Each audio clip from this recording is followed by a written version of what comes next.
Howdy folks. Well, the past couple of years, every time anybody asks on the Rggs group page or my own personal page how to do Larry's potting mix recipe, my friends tend to tag my old video, like my very first video I ever made for mixing and showing how to fill. It's terrible.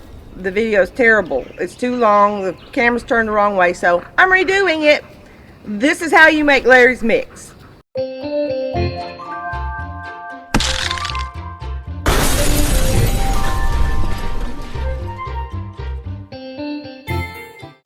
We now mix everything in a concrete mixer, but I wanted to go over the parts first just to give everybody just the real basics. Right here, we already have 2 5-gallon pails of sphagnum peat moss. It comes in these great big bales like this. We buy ours from Lowe's usually. You want it light and fluffy. You do not want it wet, so make sure you store it out of the weather. Wet peat is very different than dry peat. It'll be way too compacted if your peat is wet when you're filling it in the bucket. So make sure it's dry. And obviously you should wear a mask when you're doing this because you don't want all that entering in your lungs. 2 5-gallon pails of peat. This great big bag here will fill up, what, Randy, about 6 buckets? 6, 7. So that's how much you're going to get. You're going to use 2 pails for 1 batch. Here we have a 5-gallon pail of compost. We, for the last 2 years, have been using this mushroom compost. You can use black cow manure. That is compost. There are all different kinds of compost out there.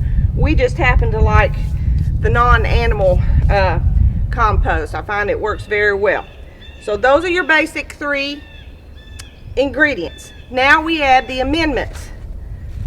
The first thing would be 12 cups of perlite. This little size coffee cup holds 6, so you're going to need 2 of those. Now let's talk about the lime. People get very confused about the lime. Hydrated lime is not what you want. That is caustic lime. You don't want to work around it. You either want to get Dolomite lime,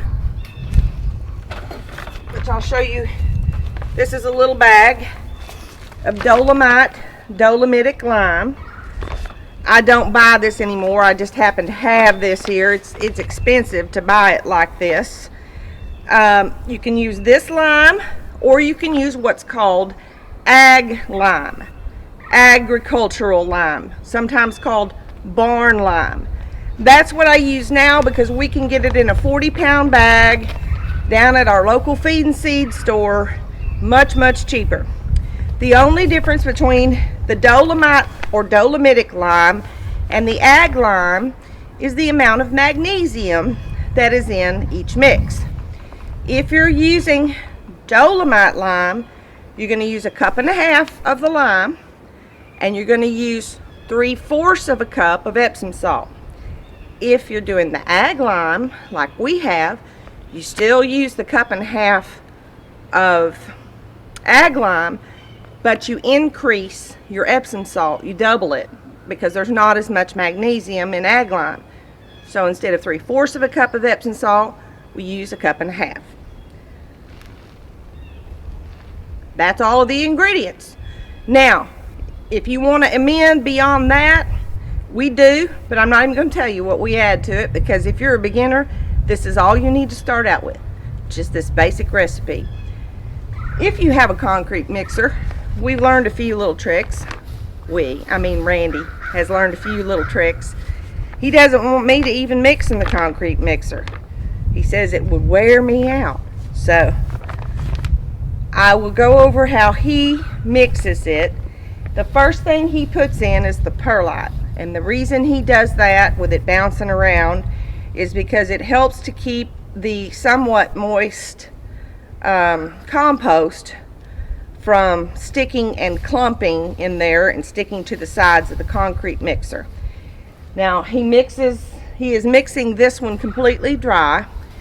Normally we add a little bit of moisture in the concrete mixer because we use a second method for filling. I actually have a video on that, method 1 and method 2, of how to fill your buckets. But what we are filling, making this mix to fill, are actually going to be grow bags for companion plants that are going to be on the ground. And so I'm going to be using method number 1 for filling them. And with method number 1, you start out with completely dry mix.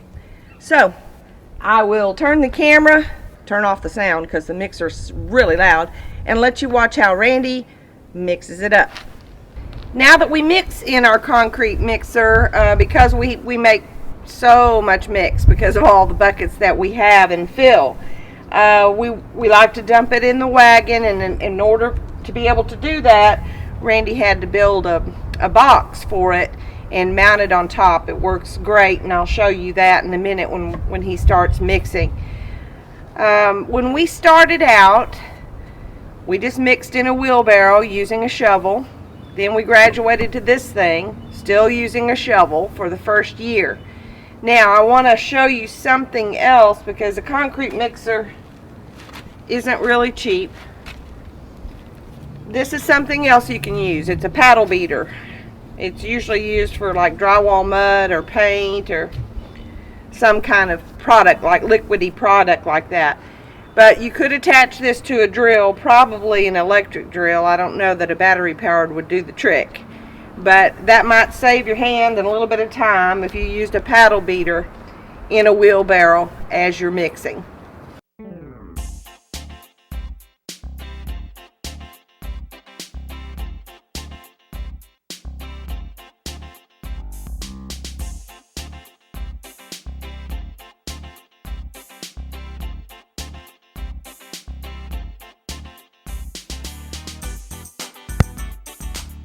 As you're noticing him dump the mix here out of the concrete mixer, it takes about 4 to 5 minutes, and what he looks for is for the perlite to be starting to show up in the front of the mix.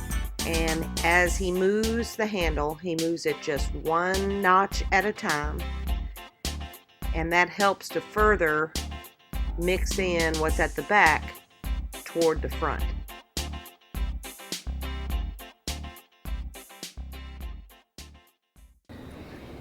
The purpose of making Larry's potting mix is that you know you're getting a balanced mix with the proper pH level.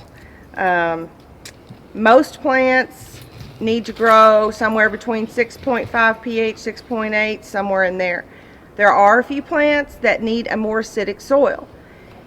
For that list, I would recommend that you go to Larry's Facebook page, Rggs, or to my Facebook page, Farmer Brown's Paradise. My good friend Bud Enderingham has a file on both of those pages that gives you what size grow bag for each vegetable, and he also tells you which plants need what level of pH, and a whole other document just on the pH of plants, because there are some where you don't want to add any lime at all because they need a more acidic soil. For blueberries, for example, I have a completely different blog article and recipe mix for blueberries. So if you're interested in that, you can go to farmerbrownsparadise.com. Actually, I will link that specific article in the video below. Now I want to talk a second about the lime. The purpose of the lime is to raise the pH, because the peat is acidic, so you need something to counteract that. That's why we add the lime. Next up, we're going to talk about how to reuse your mix. So you've just seen making a fresh batch, a brand new batch of potting mix. Well, what about in second season or third season? Can you reuse your mix? Yes, you can, for 2 additional seasons, so 3 seasons total. After that, it's not of any use to you anymore, so you need to use it just to put it out on grass, or fill it potholes, or fill raised beds, or put it out somewhere, put it in a compost pile. The way that you use your reclaimed mix, this is our reclamation box that we built almost 2 years ago for this purpose. So, for reusing your mix, you've got a 5-gallon pail of fresh peat. Here is your 5-gallon pail of reclaimed mix, and here's the 5-gallon pail of compost. Now, we only have 1 pail of fresh peat, so that's going to be highly acidic. This pail of reclaimed mix is not highly acidic. So when you reuse your mix, you need to cut your lime quantity in half, because you're only having to raise the pH of 1 pail of peat and not 2. So in reusing the mix, you've got these 3 things. Your lime would be 3/4 of a cup. You keep the Epsom salt at 3/4 of a cup. You keep the perlite at 12 cups. Hope that clears that up. Love you, mean it. Bye, and have a good one.